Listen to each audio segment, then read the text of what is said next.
Hello students, how are you all? I hope you all are fine. Now students, today we are going to start chapter 3, data handling. So let us take first of all introduction. So students, in a previous classes you have dealt with various type of data. You have learned to collect data, tabulate and put in the form of bar graphs. The collection, recording and presentation of data help us organize our experiences and draw interfaces from them. So students, first of all, what is the meaning of data? So students, data is the information collected from individual is called data. Information which is collected from individuals is called data. Each numerical fact in the raw data is called an observation. Each numerical fact in the raw data is called an observation because by our observation we got this data, means information. Okay, that is why. Now students, what is the meaning of data handling? Okay, data handling means arrange the data in that manner that everyone can understand it easily. Okay, arrange the data in that manner that everyone can understand this information. Okay, now students, you have seen several kinds of data through newspapers, magazines, television and other sources, right? You also know that all data give us some short information. Let us look at some common forms of data that you come across. So look at this table 3.1. It is about temperature of cities. It is table 3.2, Football World Cup 2006. Table 3.3. Now students, how the table take place? Do you know? So first of all, by observation, the observer collected this data and arranged them in that manner that we can understand it easily. Okay, that is called data handling. Now students, our next point is collecting data.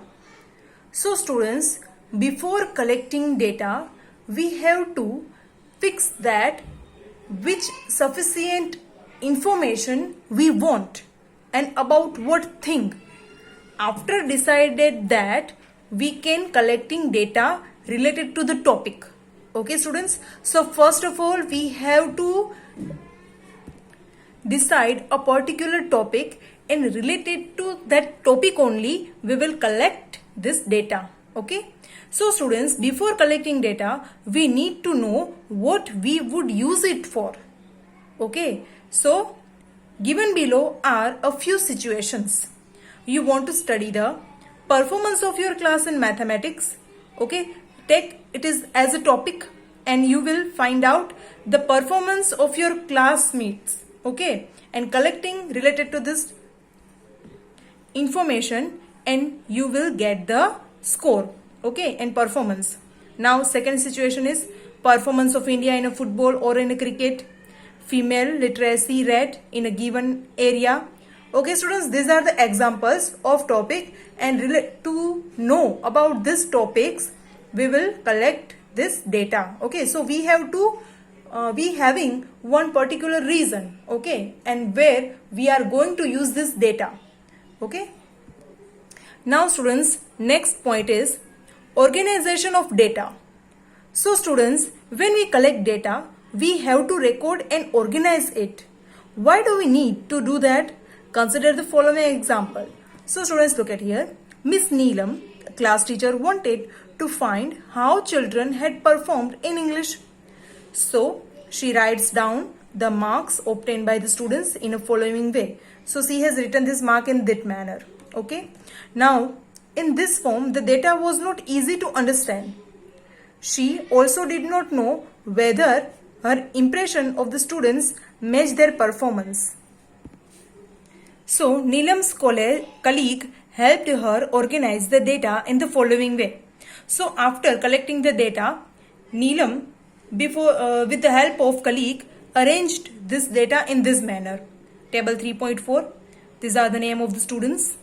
These are the roll numbers and obtained marks out of 50. In this form, Neelam was able to know which students has got how many marks, but she wanted more. Deepika suggested another way to organize this data. So see, these are the roll numbers, name of the students and obtained marks. Now in this table 3.5, the data is arranged in that manner, the student who got maximum marks, okay, then smaller, okay, in this way she has arranged. So now Neelam was able to see who had done the best and who needed help. Now using this example, I expect that you understood what is the meaning of data handling. First of all, collect the data, then arrange in a proper way, okay. Now students, our next point is 3.5 arithmetic mean. So students, the most common representative value of a group of data is the arithmetic mean or the mean. To understand this in a better way, let us look at the following example. So using this example, we will clear concept of arithmetic mean. Two vessels contain 20 liters and 60 liters of milk respectively. What is the amount that each vessel would have if both share the milk equally?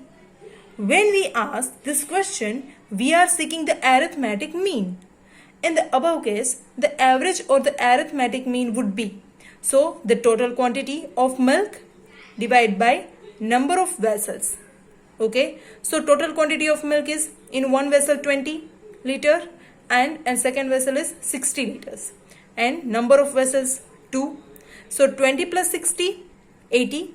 80 divided by 2, 40 liters. So thus each vessels would have 40 liters of milk. So the average or arithmetic mean, both are the same thing. The average or arithmetic mean is equal to sum of all observations divided by number of observations. Sum of all observations divided by number of observations. Now students, let us understood it with the example. A batsman scored the following number of runs in 6 innings. In first inning 36, in second innings 35, then 50, 46, 60 and in sixth innings 55 runs. Okay. Now calculate the mean runs scored by him in an inning. So students, first of all, total runs 36 plus 35 plus 50 plus 46 plus 60 plus 55 is equal to 282. To find the mean, we find the sum of all observations and divide it by the number of observations. So what is the formula? Sum of all observations. So sum of all observations 286. And in denominator, number of observations. So number of observations are 6. So 282 divided by 6, the answer will be 47. Thus, the mean runs scored in an innings are 47. It is average. We can say it average also. Thanks.